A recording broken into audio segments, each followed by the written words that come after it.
Welcome back, friends and cohorts. I hope you're ready for another episode of Know Your Voice Actor. Today, we are going over someone who is definitely among my favorites. The Baron of Bass, the Duke of Deep Vocals. Say it with me, Kevin Michael Richardson. Let's jump right in. Born in the Bronx of New York City fame in October of 1964, Richardson went straight for the jugular as he attended Syracuse University, earning a bachelor's degree in fine arts. He had done some commercials before finally deciding to move to Los Angeles. He started out with a pretty lengthy list of albeit minor live-action roles, so we'll start there this time. His list of film credits include comedy parodies, Fatal Instinct, and Spy Hard. He would continue to have minor roles in movies leading up to his special role as a disembodied voice of a Prime in Transformers: Revenge of the Fallen. You have fought for Optimus, our last descendant, with courage and with sacrifice. This is interesting because this is not his first performance in the world of Transformers, but more on that later. His TV credits are pretty similar, having guest spots on shows like Herman's Head and Mad About You, and of note, a 3-episode appearance in the hit drama ER. His first voice role on TV was providing extra voices for Skeleton Warriors, but his amazing vocal cords landed him a more prominent role in The Mask, the animated series, as Mayor Mortimer Tilton.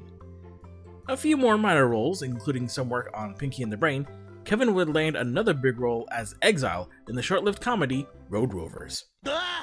His wiener dog friend. Now I am doing the jogging. Here, let me Heimlich you. Don't even think about it. Richardson was no stranger to the world of adult comedy, as he would join the cast of Eddie Murphy's The PJs, another short-lived show, as Papa Hudson, and Family Guy as Cleveland Jr. Being such a prominent, powerful voice, Kevin was featured either prominently, or at least in some capacity, across media on a consistency that would easily challenge my video on Yuri Lowenthal. He went on to join the cast of Big Guy and Rusty the Boy Robot, The Weekenders, Samurai Jack, and Static Shock.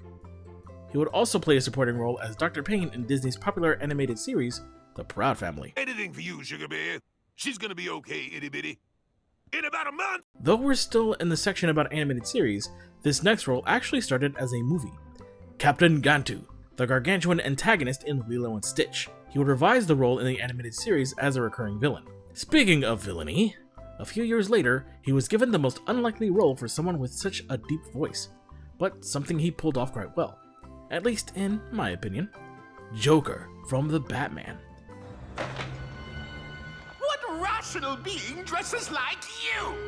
Speaking of threads, think this is a good look for me? This role would get him nominated for a Daytime Emmy for Outstanding Performance in an Animated Program. Turns out I underestimated his voice range. He would earn nominations for Voice Actor of the Year for both 2012 and 2013 by Behind the Voice Actor. Skipping over more of his many guest starring roles, seriously, we'd be here all day. He was cast as Schnitzel in the comedy Chowder, but only for the pilot episode. Due to scheduling conflicts, he had to drop the role, which would then get picked up by John DiMaggio.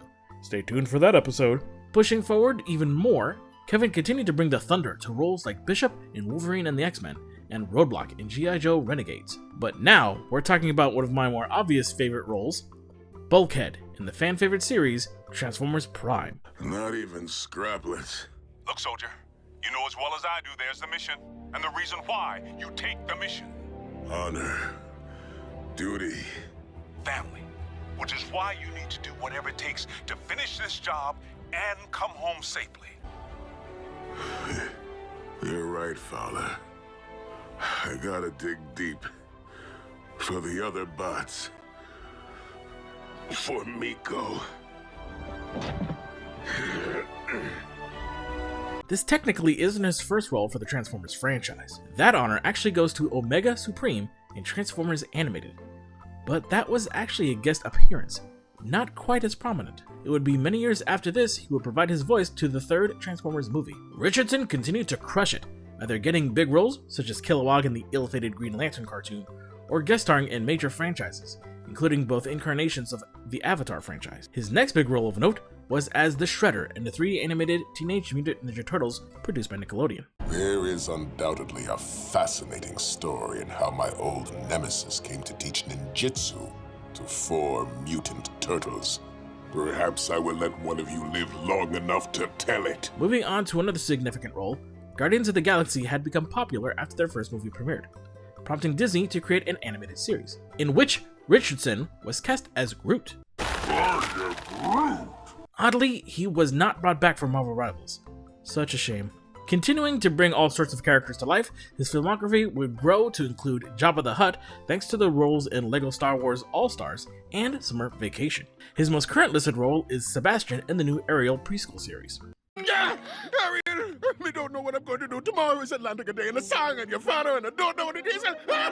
Moving on to the world of animated movies, because honestly his TV credentials are too many to cover properly, he started in minor roles for movies like All Dogs Go to Heaven 2 and Rugrats in Paris. He would also join the world of Studio Ghibli, helping dub the Mama Ayuto gang in Porco Rosso and playing the role of Bunta in Pompoko. One of the more interesting roles was Mr. Dinkles in Trolls World Tour.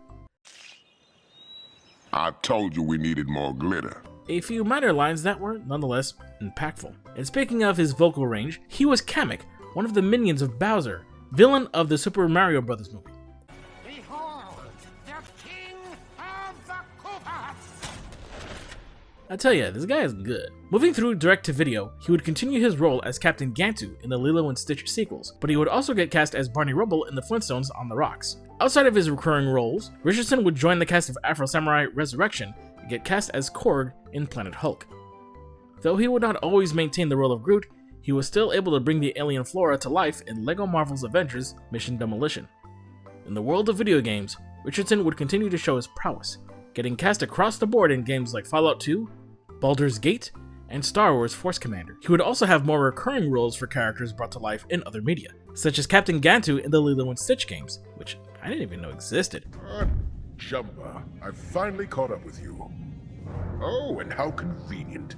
Your genetic experiment is here as well. You're both under arrest. He was cast in Crash Bandicoot: The Wrath of Vortex as Crunch Bandicoot, a role he would play again in the racing game Crash Nitro Kart. Kevin would join the crew of World of Warcraft in the expansion Warlords of Draenor, where he took on the role of Grommash Hellscream. And what, Gul'dan, must we give in return? He was also constantly tapped to bring many characters to life in the Skylanders franchise. Kevin still lives in Los Angeles with his wife Monica, inheriting the role of stepfather for 2 sons. I definitely glazed over many of Richardson's masterful performances, so please head down to the comments section and tell me what was your favorite performance by this amazing performer. Hey, you made it to the end of the video, congrats. Thanks for watching to the end, and if you enjoyed it, please do the YouTube thing, like, comment, subscribe. Or if you didn't enjoy it, go ahead and comment about that as well. And if you can, please check out these links to Bunny Cake, the artist who made these images, and show her some love, and be sure to check out my Blue Sky as well, all down in the description. Stay frosty, beautiful people. Bye-bye.